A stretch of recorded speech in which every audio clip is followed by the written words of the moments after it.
하나님의 말씀은 신약성경 갈라디아서 2장 6절에서 10절 말씀을 제가 봉독에 올리겠습니다. 제 성경은 신약성경 303페이지에 기록되어 있습니다.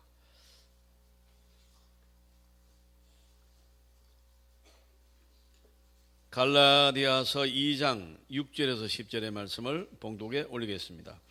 유력하다는 이들 중에 본래 어떤 이들이든지 내게 상관이 없으며 하나님은 사람을 외모로 취하지 아니하시니 저 유력한 이들은 내게 의무를 더하여 준 것이 없고 도리어 그들은 내가 무할례자에게 복음을 전함을 맡은 것이 베드로가 할례자에게 맡은과 같은 것을 보았고 베드로에게 역사하사 그를 할례자의 사도로 삼으신 이가 또한 내게 역사하사 나를 이방인의 사도로 삼으셨느니라. 또 기둥같이 여기는 야고보와 게바와 요한도 내게 주신 은혜를 알므로 나와 바나바에게 친교의 악수를 하였으니 우리는 이방인에게로 그들은 할례자에게로 가게 하려 함이라. 다만 우리에게 가난한 자들을 기억하도록 부탁하였으니 이것은 나도 본래부터 힘써 행하여 왔노라. 아멘. 여러분 오늘 아침 어떻습니까? 지금은 훌륭한 병원들이 많지만 1960년대에만 해도 그렇지 못했다고 그래요. 그래서 병 걸리면 거의 죽었습니다. 애들이 많이 죽어서 작은 항아리 같은 데다가 넣어가지고 묻고 그랬습니다. 그 당시 이제 서울에 병원이 있긴 있었는데 덴마크에서 지어준 중앙의료원이라는 병원이 가장 컸다고 그래요. 그런데 이 병원에 어떤 환자가 폐결핵으로 입원을 하게 되었습니다. 근데 3번 수술을 했는데도 별로 낫질 않고 그리고 이제 이분이 1년 동안 1년 안에 이제 입원하여서 3번 수술을 했는데 그만 회복이 안 됐습니다. 그래서 죽어서 시체를 이제 영안실에 안치하려고 가는데 이제 관에 넣어서 이제 영안실로 가잖아요. 그런데 그 병원이 이제 규모가 적다가 보니까 이 냉동실에 여유가 없어가지고 대기하라고 대기하라. 그래서 이제 냉동실 앞에다가 이렇게 시체를 이렇게 놔뒀는데 이게 8시간 만에 살아난 겁니다. 다시 살아났어요 이분이요. 예. 그리고 이제 다시 치료를 했는데 이분이 완쾌가 됐습니다. 그래서 내가 이제 남은 삶은 덤으로 사는 건데 내가 무엇을 해서 이 사회에 봉사를 하고 또 하나님의 은혜를 신자니까 하나님의 은혜를 갚을 것인가 생각하다가 목사가 되기로 결심을 하고 신학교를 가서 목사가 되고 이제 사역도 병원 목회를 해야 되겠다 이렇게 이제 생각하고 기독교 병원의 원목이 되어 가지고 병원 목회를 하게 된 것입니다. 하루는 이제 이 목사님이 어떤 병실에 들어가서 환자를 만났는데 그 환자가 푸념을 했습니다. 저는 3개월 동안은 병원에 입원해 있는데 이거 지겨워서 내가 못 살겠습니다. 그랬더니 목사님이 빙그레 웃으며 저는 1년간 입원했었습니다. 그러니까 물론 위로가 되겠어요. 또 어떤 환자는 말합니다. 저는 수술을 여러 번 받았는데 이거 뭐 낫지를 않습니다. 나는 죽어서 냉동실 앞에까지 갔었습니다. 냉동실 가보셨어요? 이렇게 이제 위로를 하니까 참 말이 되고 또 위로가 되고 은혜가 되고 이렇게 해서 여러분 병원 목회를 참 잘하고 나중에는 전국 의료선교회 회장도 영입했다고 그래요. 사랑하는 성도 여러분, 우리가 이 사람이 살아가는 이 일을 어떻게 생각하십니까? 인생을 보는 2가지 척도가 있습니다. 하나는 과거 때문에 오늘의 내 불평이 있다고 생각하는 부류입니다. 여러분 과거에 내가 뭐가 잘못돼 가지고 오늘 내가 이렇게 됐다. 이게 잘못된 거다. 이게 과거에 내가 이 결혼을 잘못해가지고 내가 지금 이렇게 불행하게 되었다. 그때 내가 철이 없었다. 요를 이제 생각하는 거예요. 과거에 내가 그 직장을 안 갔어야 되는데 내가 그때 잘못 판단을 해가지고 오늘 내가 이렇게 불행하게 됐다. 과거에 내가 저 사람하고 뭔가 일을 같이 안 했어야 되는데 동업하다가 이렇게 됐다.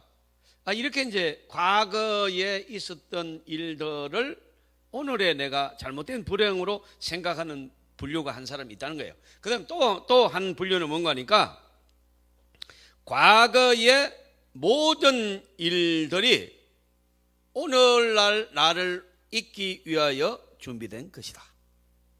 이렇게 생각한다는 것입니다. 과거가 있었기 때문에 오늘 내가 있다. 이제 모세를 보면요, 80년간 그 아픈 과거 때문에 오늘의 출애굽의 이 사명자로 나서는 모세가 탄생했다는 것입니다. 여러분, 이 모세는 과거에 80년 동안 수많은 환란이 있었습니다.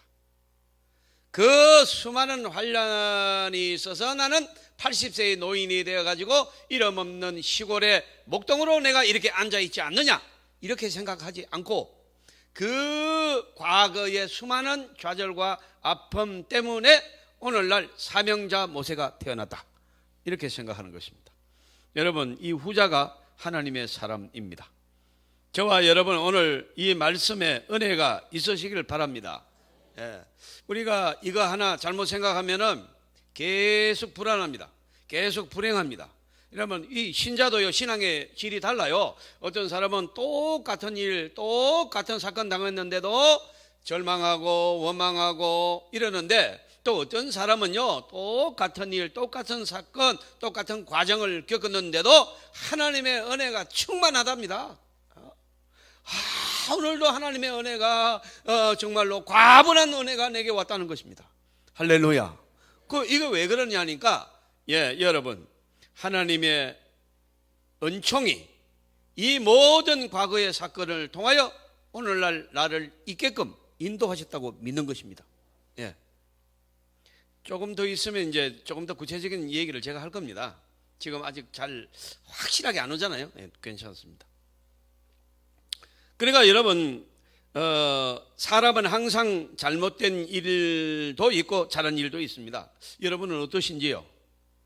여러분 지금까지 살아오시면서 전부 잘못했습니까? 그렇지는 않은 것 같아요. 그럼 여러분 전부 잘했습니까 혹시? 그건 더 아닌 것 같아요. 그런데 여러분, 누구든지 사람은 잘못한 일도 있고 잘한 일도 있어서 이렇게 수십 년 살아온 것입니다.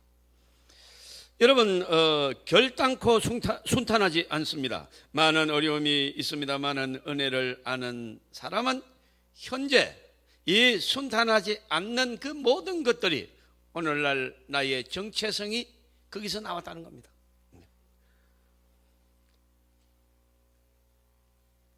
귀하신 여러분, 사랑하는 여러분의 과거는 어떻습니까? 여러 가지로 많은 일들이 있었지 않습니까?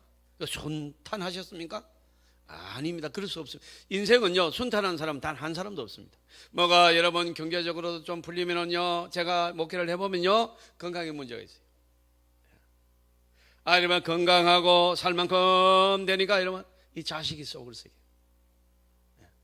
자식 문제가 어느 정도 해결되고 뭔가 이제 좀 한숨 돌리려고 하니까 병원에서 오라고 해요. 그러니까 문제가 발생했다고 그래요. 심각하다고 합니다. 어떻게 하면 좋습니까? 여러분, 완벽하게 평탄한 길로 간다, 그런 사람은 한 사람도 없습니다. 여러분. 그래서 여러분, 우리는 오늘 이 문제를 어떻게 해결해야 될 것인가? 하나님의 말씀을 통하여 우리는 오늘 교훈을 받아야 될 줄로 믿습니다. 오늘 사도 바울의 경우를 생각해 보면 에베소서 3장 2절은 말합니다. 너희를 위하여 내게 주신 하나님의 그 은혜의 경륜을 너희가 들었을 터이라. 내게 주신 하나님의 은혜의 경륜을 너희가 들었을 것이다. 은혜의 경륜, 중요한 말입니다. 여러분, 7절은 말합니다. 내게 주신 하나님의 은혜의 선물. 이 내게 주신 은혜에는 보편적인 은혜도 있고 또 특별한 은혜도 있습니다. 또 일반적인 은혜도 있고 내게 주신 개인적인 은혜가 있습니다. 여러분, 보편적 은혜는 우리나라가 잘 살게 됐다, 이런 걸 보편적 은혜라고 그래요. 근데 내게 주신 은혜는 내가 잘 살아야 됩니다. 여러분, 보편적 은혜도 받으면 다 혜택이 가겠지만 특별히 여러분에게 개인적인 은혜가 임하기를 바랍니다. 이게 확실한 겁니다. 은혜를 내가 받으면 다른 사람이 못 받으면 그건 고려해봐야 되는데, 하나님의 나라의 은혜는 내가 아무리 받아도 다른 사람도 받을 수 있습니다. 그래서 여러분, 은혜는 언니도 안 되고 동생도 안 됩니다. 내가 받아야 될 줄 믿습니다. 내가 받아야 돼요. 내가 받아야 거기서 여러분 내가 섬기고 내가 나누어주고 뭐 그러는 거지요. 일반적인 은혜, 이건 뭐 나라가 잘 살게 됐습니다. 그래서 뭐 내가 잘 삽니까? 혜택은 있지요. 확실히 있죠. 그러나 반드시 그렇지는 않습니다. 자, 여러분, 우리는 이제 이렇게 생각해 보면은 하나씩 이제 우리가 문제가 풀리기 시작합니다. 개인적인 은혜, 나만의 은혜, 나만의 것, 이걸 잊지 말아야 됩니다. 여러분, 하나님 앞에 이제 하나님의 신자가 받는 일반적인 은혜, 구원의 은혜 있습니다. 다 받았어요. 이거는 우리가 아무리 부족해도 받습니다. 아무리 우리가 앞으로 미흡해도 보잘것 없어도 혹시 죄를 져도 구원은 받는 줄 믿습니다. 십자가의 보혈의 은혜의 능력으로 죄사함을 계속해서 베풀어 주시기 때문입니다. 그러나 개인적인 은혜는 사람마다 다릅니다. 여러분, 하나님 앞에 심어야 열매가 맺어지는 줄 믿습니다. 우리는 개인적인 은혜를 받아야 됩니다. 여러분, 우리는 하나님 앞에 계속해서 구원받았다는 그러한 여러분 하나의 이 우를 가지고, 거기다가 여러분 믿음을 가지고 계속 죄를 지으면 개인적으로는 받을 것이 없어요. 그러니까 구원은 받는다니까요. 이것을 불 가운데 구원받았다고 표현하는 겁니다. 사랑하는 성도 여러분, 개인적으로 우리가 하나님 앞에 선한 일을 하고 선한 말을 하고 어디든지 남을 살리고 여러분 은혜를 끼치고 수많은 선교의 일을 하고 복음적인 일을 하고 하나님의 교회의 희생자가 되고 섬기는 자가 될 때 개인의 은혜가 개인적으로 임할 줄 믿습니다. 이거를 받아야 되겠다는 것입니다. 한번 따라 하시겠습니다. 내게 주신 은혜, 내게만 주시는 은혜, 이 은혜가 여러분에게 있기를 축복합니다. 이걸 받아야 됩니다. 여러분, 사도 바울은 이 문제를 이렇게 해석합니다. 내게 주신 하나님의 경륜. 여러분, 내게 주신 하나님의 경륜이 있다는 겁니다. 아주 중요한 신학적 용어입니다. 경륜. 헬라어로는 오이코노미아라고 합니다. 이 오이코노란 말은 집이라는 뜻입니다. 집. 오이코노미아, 집을 설계하다. 그러면 이게 경륜인데, 여러분, 이 경륜이라는 단어를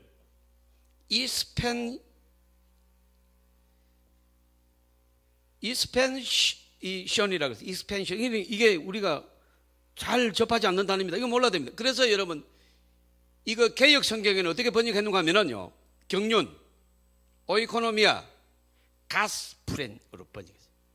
하나님의 계획이라는 것입니다. 자, 사도 바울이 다시 하겠습니다. 사도 바울이 내게 주신 은혜의 경륜이 내한테 있다는 겁니다. 그러면 내 하나님은 바울에게 이미 집 설계도가 완성되었다는 거예요. 우리가 여러분 비전 센터를 지을 때 아이고 어떻게 지을까요? 그냥 지어보세요. 그러면 업자가 와서 못 짓습니다. 목사님이 설계도가 있어야 설계대로 1cm도 오금없이 설계도가 딱 나와야 됩니다. 그렇게 집 짓는 겁니까? 그럼 어떻게 하실 겁니까? 그 설계자가 옵니다. 설계자 장로님이 저한테 와가지고 우리 왔어요. 우리 당회 회의를 하고 어떻게 질 것입니까? 요거는 이렇게 짓고 요거는 이렇게 짓고 요거는 이렇게 요거 자체 색깔은 이렇게 하고 1층은 이렇게 하고 이렇게 하고 이렇게 하고 벽지 색깔은 이겁니다. 이렇게 합니다. 이 전구는 전부 다 화이트로 합니다. 왜요? 여기는 교육관이기 때문입니다. 차도 마신다면 차는 마시는 그거는 그냥 차 마시는 것이지 그거 전부 교육관을. 그래서 벽지도 여러분 전부 화이트로 하고 이 재색으로 약간 포인트를 줬습니다. 그렇게 해서 여러분 전부 설계가 나와야 됩니다. 여러분 밖에 붙이는 자재 하나 설계 이 색깔까지 허락을 받아야 됩니다. 그 설계도가 구청으로 들어가서 그 구청에서 그거 허락이 나야 하는 거예요. 그래서 어떤 자재를 무슨 색깔로 할 것이냐 거기다 써야 됩니다. 그래야 집이 나와요. 이거를 설계도라고 합니다. 여러분, 사도 바울의 인생을 하나님이 설계하신 줄 믿습니다. 내게 주신 하나님의 경륜, 그런 뜻입니다. 내가 살고 보니까 길리기아 다소에서 내가 내가 유대인인데, 내가 로얄 패밀리인데 어떻게 예루살렘에서 내가 나야지 길리기아 다소에서 나느냐? 이해가 안 됩니다. 거기는 이방인입니다. 나는 그 사도 바울의 집에 가봤습니다. 지금은 아주 방탄유리로 해가지고 여러분 그걸 볼 수 있게끔 해놨어요. 세상에 아주 시골입니다, 길리기아 다소는. 그런데 여러분, 이 석학을, 이 인재를, 이 엄청난 하나님의 사도를 예루살렘에서 나는 게 당연하지 않습니까? 근데 길리기아 다소네. 이게 하나님의 경륜이라는 겁니다. 이게 하나님의 설계라는 것입니다. 왜 그렇게 했습니까? 오늘 말씀이요. 이방인으로 태어나서 헬라의 철학에 능통했고, 히브리의 여러분 종교에 능통했고, 나중에는 가말리엘 문화생으로 대석학이 되었고, 이방인과 여러분 유대인의 모든 문화를 다 통달하도록 길리기아 다소에서 태어나게 만들어요.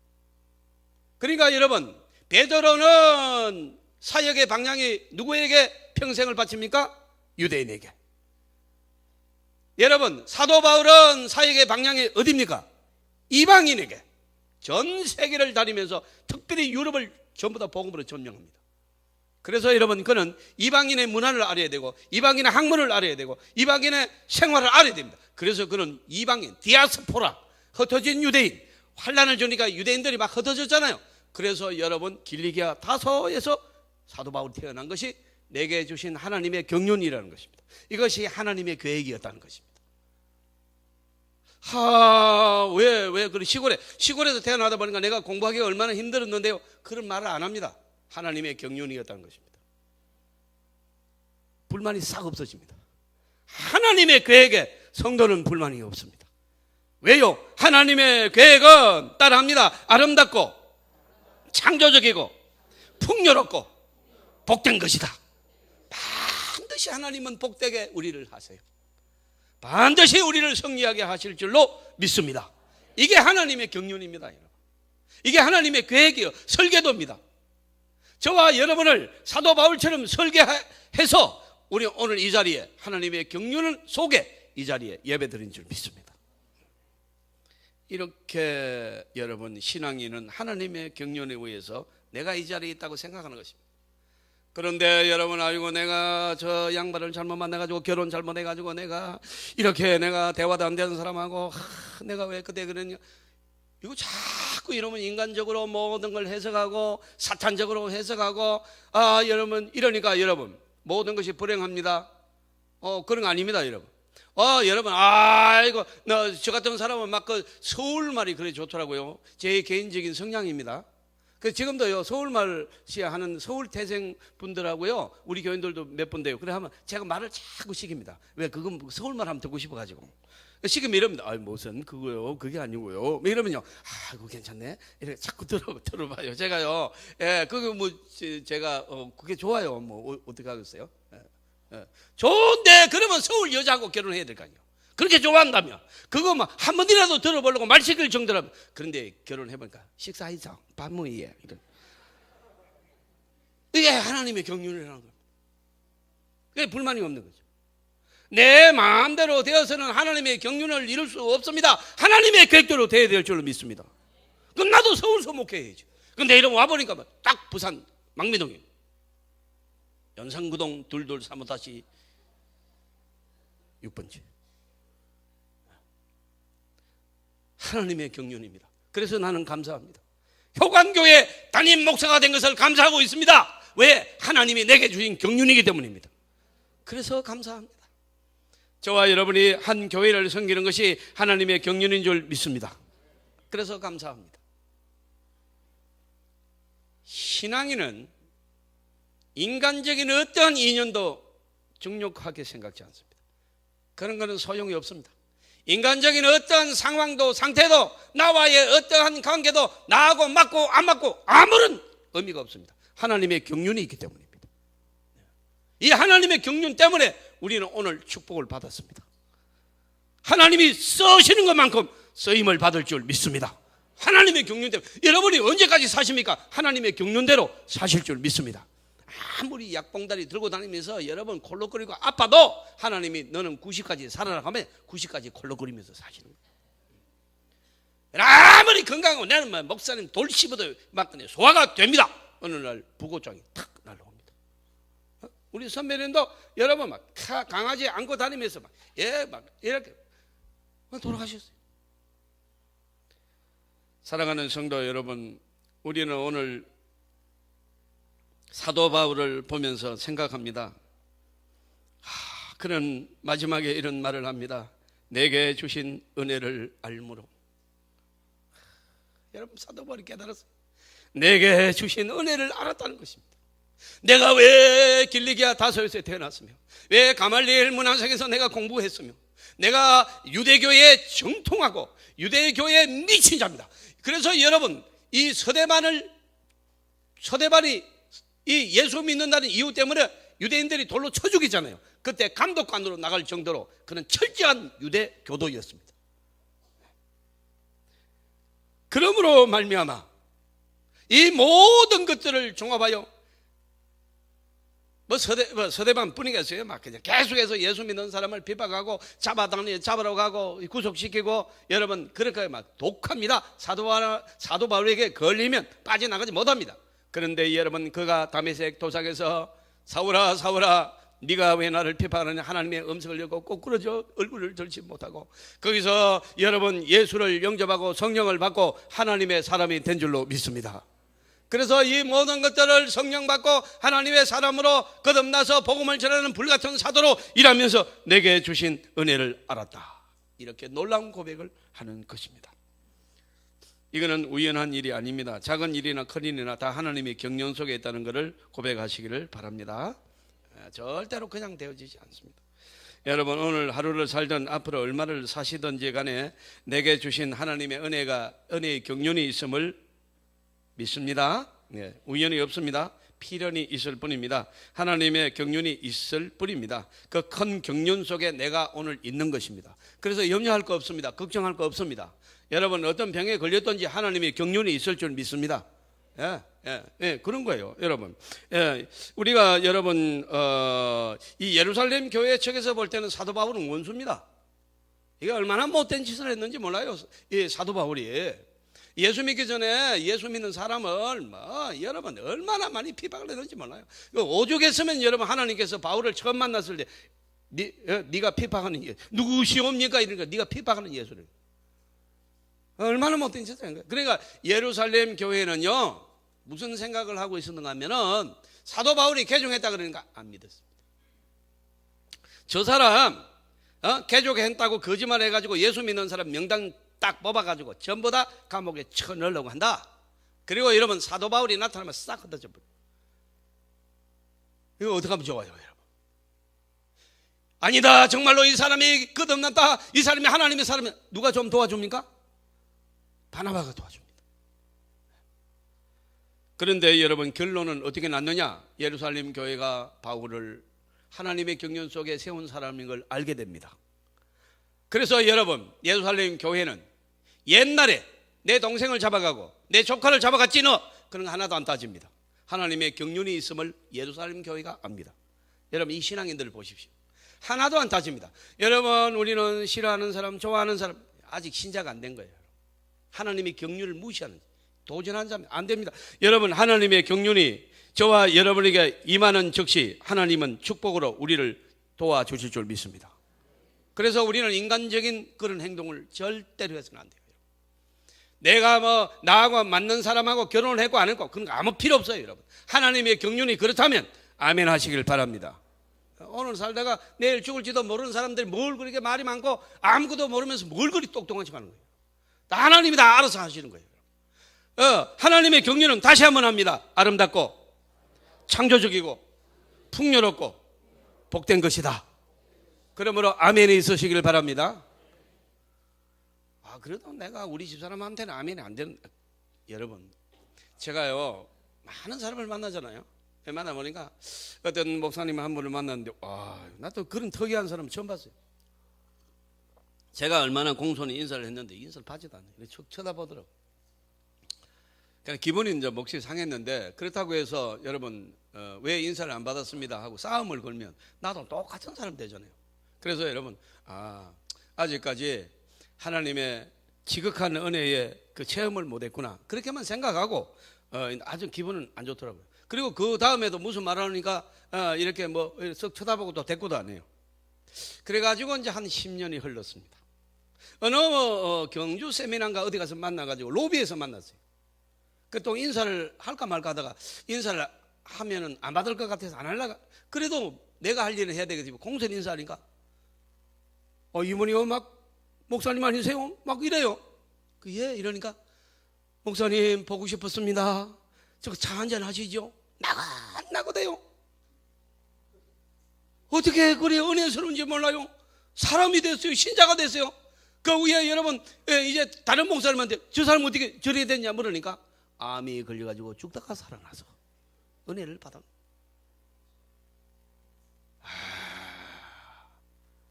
난 깨달았어요. 여러분 다 잘 되면요 교만해 안 돼요. 여러분 때로는 여러분 그럼 다른 사람 말고요 오해할 수 있으니까 사도 바울을 보겠습니다. 여러분 사도 바울에게는 육체의 가시 사탄의 사자라고 표현했습니다. 육체의 가시 고질적인 큰 병이 하나 있습니다. 이를테면 뭐 간질이다 뭐다 하는데 간질로 보는 사람이 너무 많아서 그냥 간질로 하겠습니다. 간질병 아시죠? 무슨 말인가 아십니까? 모르면 그건 나중에 알아보십시오. 위대한 사도가, 그 엄청난 사도가 간질병입니다.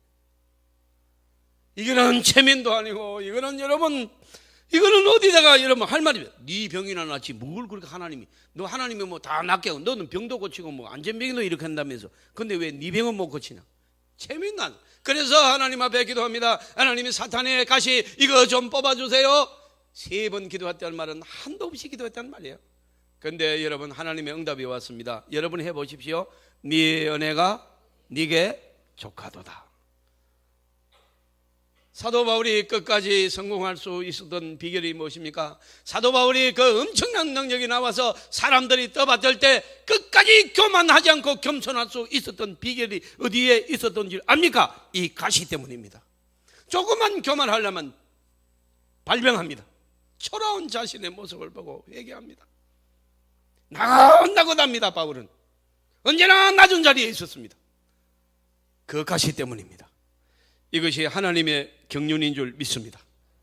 따라서 여러분 우리가 하나님의 경륜을 인간적으로 해석해서는 안 되며 내가 고르는 것이 아니며 지혜롭고 능력자신 하나님께서 우리에게 주시는 은혜인 줄 믿습니다.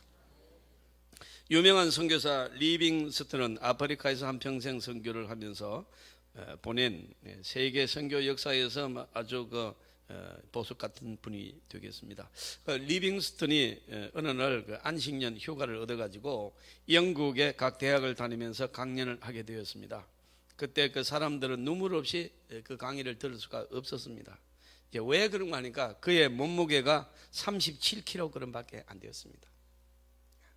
얼마나 여러분 아프리카에 가서 그 풍토병 때문에 고생을 해가지고 계속 설설하고 여러분 이렇게 해가지고 37kg밖에 안 나오고 또 여러분 이 오른팔이 사자에게 물려가지고 요즘처럼 뭐 그렇게 뭐 수술이 뭐 엄청난 기술이 그래서 이렇게 거의 달려 있는 정도밖에 안 돼요. 그 모습을 보고 다른 사람이 울었다 그래요. 그래서 사람들이 강의 끝나고 나서 또 아프리카로 가실 거냐? 그러니까 당연히 간다는 거예요. 이제 그만해도 충분하지 않느냐? 우리가 당신을 존중합니다. 그때 대답한 리빙스턴의 유명한 말이 있습니다. 여러분은 내가 여기서 편히 쉬는 것이 복이라고 생각할지 모르지만은 나에게 주신 하나님의 경륜은 아프리카에 가는 것입니다. 나는 거기에 가야 신바람이 납니다. 할렐루야. 이 하나님의 사람을 보십시오. 우리는 철저히 인간적으로 편한 것, 내가 도움되는 것, 유익한 것, 나한테 덕되는 것 이런 거 따져가지고 축복받았다 그러고 여러분 하나님이 은혜 베풀었다고 그래 이상한 말 하지만은 성령의 사람들은 그렇게 말하지 않습니다. 하나님의 뜻이 어디에 있느냐를 따집니다. 하나님의 계획이 어디에 있느냐를 계산합니다. 여러분, 그곳에 가는 것을 기뻐하는 것입니다. 하나님의 경륜입니다. 사랑하는 성도 여러분, 하나님의 크고 위대한 경륜을 깨달았고 그 경륜이 내게 있음을 알고 내 속에 내가 당하는 오늘의 사건이 있음을 잊지 말아야 될 줄로 믿습니다. 내가 당하는 이 모든 것이 나에게 복되게 하실 줄로 믿습니다. 이게 하나님의 경륜입니다. 귀하신 여러분, 은혜를 은혜로 아는 은혜, 은혜 속에 하나님의 섭리와 경륜이 있음을 아는 은혜, 이거보다 더 큰 축복은 없습니다. 여러분, 오늘 저와 여러분이 염려하지 않아야 될 것은 하나님의 계획 아래 우리가 있다는 것입니다. 따라서 우리는 실패하지 않습니다. 여러분, 아무리 나쁜 일이 있어도 하나님의 계획 속에 있습니다. 하나님의 계획은 복됩니다. 반드시 승리할 줄로 믿습니다.